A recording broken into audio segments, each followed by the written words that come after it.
L'achat d'une maison est toujours un moment important où se mêlent doute, euphorie et parfois stress. C'est pourquoi il est primordial de se poser les bonnes questions en amont et de vérifier plusieurs points.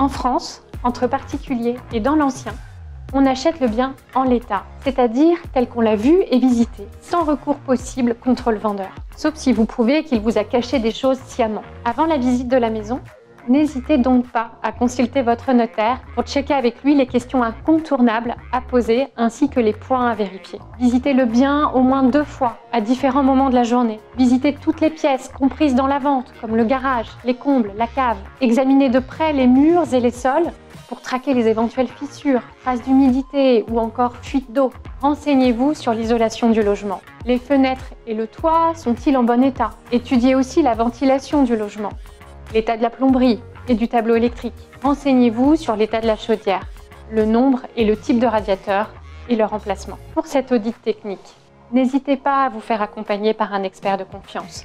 Par exemple, un entrepreneur de travaux ou un architecte. Tous ces points doivent absolument être indiqués à votre notaire. Il pourra demander d'éventuelles pièces complémentaires au vendeur et affiner son analyse juridique.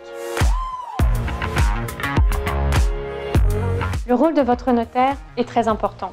Il assure la sécurité juridique de l'opération et vous accompagne tout au long du processus de vente. Il s'assure que le vendeur est bien propriétaire du logement et met fin à une éventuelle hypothèque. Votre notaire regarde également si la maison se situe dans un lotissement ou dans une copropriété. En effet, en cas de vente d'un logement en copropriété, certains documents doivent vous être remis. Si la maison a fait l'objet de travaux, comme l'aménagement de combles ou la construction d'une véranda, votre notaire vérifie qu'ils ont été réalisés conformément aux règles d'urbanisme de la ville. Il demande au propriétaire les autorisations administratives, les factures de travaux et les attestations d'assurance des entrepreneurs. Votre notaire analyse aussi les documents d'urbanisme. Il regarde s'il existe des servitudes qui pourraient déprécier la valeur du bien. Une servitude étant une contrainte qui s'impose au propriétaire d'un bien, comme un droit de passage sur son terrain ou un emplacement réservé par la commune. Si la maison est raccordée au réseau collectif d'assainissement, votre notaire s'assure que l'installation est bien conforme. À défaut,